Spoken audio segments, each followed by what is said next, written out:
Think your life is hard? Try surviving a single day in the Middle Ages.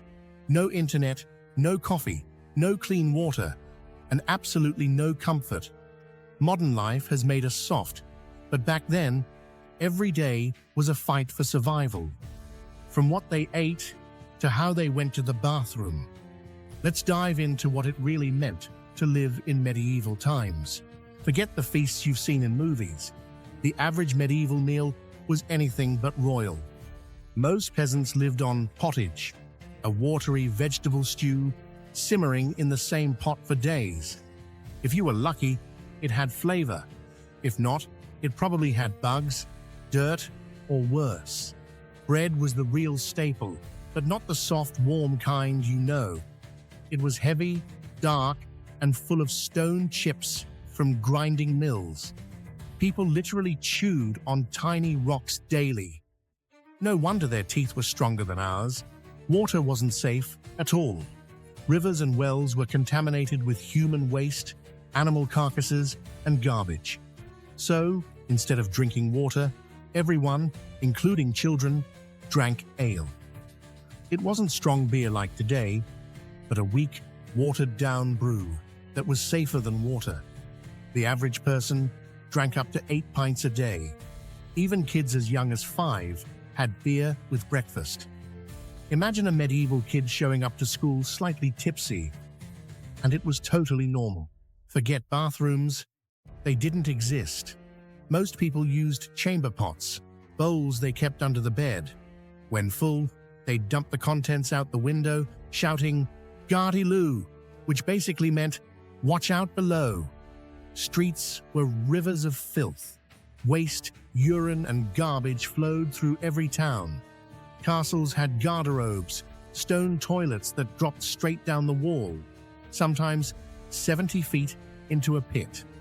Professional waste collectors, called gong farmers, worked at night cleaning cesspits. Bathing was rare, sometimes just once or twice a year. People feared that hot water opened the skin to bad air, which they thought caused disease. So, instead of washing, they covered the stench with herbs and flowers called pomanders. Clothes were rarely washed, lice were everywhere, and shoes were made of thin leather that barely protected feet from the mud. Medieval cities smelled so awful that travelers wrote about them as monsters of stink. Forget quiet offices or cozy 9-to-5 jobs. Medieval work was a full-body punishment. Most people were peasants, spending sunrise to sunset bent over fields that didn't even belong to them. They plowed with wooden tools, planted by hand, and harvested crops with dull sickles. A typical peasant burned over 4,000 calories a day, not from exercise, but just trying to stay alive. Blacksmiths worked in smoky forges, choking on fumes and risking burns. Tanners handled animal hides soaked in urine, their skins stained yellow from the chemicals. In the Middle Ages, getting sick was almost a death sentence. Doctors didn't understand germs or infection. They believed illness came from bad air or an imbalance of your 4 body fluids: blood, phlegm, yellow bile, and black bile. Got a fever? They'd cut open your vein and drain blood into a bowl, because apparently you just had too much of it. Leeches were another favorite treatment. Some doctors even recommended using up to 70 at once. And mercury, of course, killed faster than the illness itself. Justice in the Middle Ages wasn't blind. It was brutal. You could lose a hand for stealing bread or die for cutting down a tree in the king's forest. Trials were more superstition than law. If you were accused of a crime, you might face trial by ordeal. One test involved carrying a red-hot iron bar. If your burns healed in 3 days, you were innocent. If not, you were guilty. For serious crimes like treason, punishment was designed to terrify. Public executions were entertainment. Whole towns gathered like it was a festival. Medieval prisons weren't meant for serving time. They were waiting rooms for death. Dark, damp, and overcrowded, prisoners were chained to walls, starving, and surrounded by disease. Torture wasn't just punishment, it was interrogation. The rack stretched limbs until joints popped, thumbscrews crushed fingers until bones cracked. Under that kind of pain, people confessed to anything, true or false. Public humiliation was also common, being locked in stocks so townsfolk could throw rotten food, mud, or worse. Forget the shiny armor and noble battles. Real medieval warfare was chaos, blood, and mud. Most soldiers wore nothing more than padded cloth or a few rusty metal plates. The longbow was the great equalizer. English bowmen trained from childhood, their skeletons twisted from years of pulling 200-pound bows. At battles like Towton, over 28,000 men died in a single day. But the worst suffering wasn't on the battlefield, it was what came after. Armies raided villages, burned crops, killed livestock, and left families starving. If you stepped into a medieval city, the first thing to hit you wasn't the view, it was the smell. Narrow cobblestone streets jammed with merchants, beggars, animals, and open drains running down the middle. People shouted deals from wooden stalls.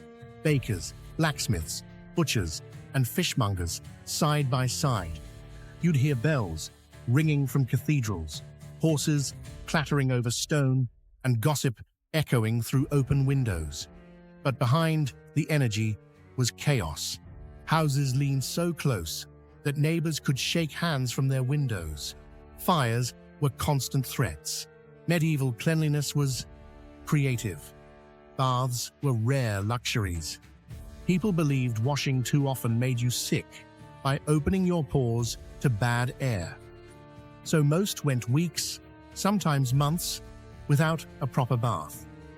Chamber pots were emptied into the streets, mixing with animal waste and garbage. The stench was unimaginable. Perfume wasn't just fashion, it was survival. Even nobles covered the smell with flowers, incense, or vinegar-soaked cloths. And if your teeth hurt too much, someone would just yank them out with pliers. Before printing presses, knowledge moved at a snail's pace. Every book was handwritten, sometimes taking years to finish. Monks in candlelit rooms copied texts, line by line, illuminating each page with golden ink and art that glowed like firelight.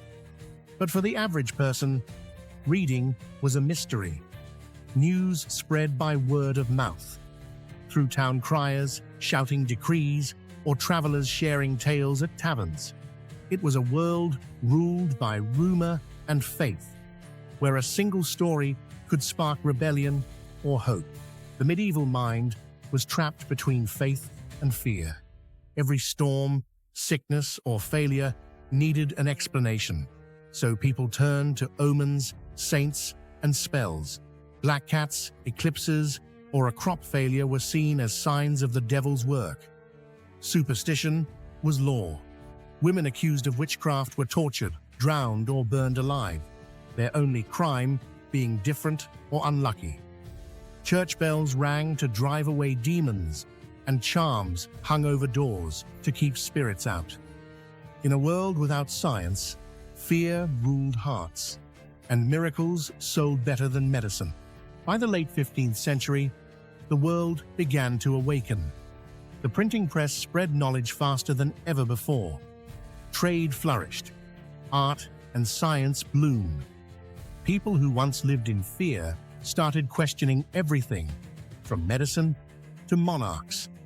It wasn't paradise, but it was progress.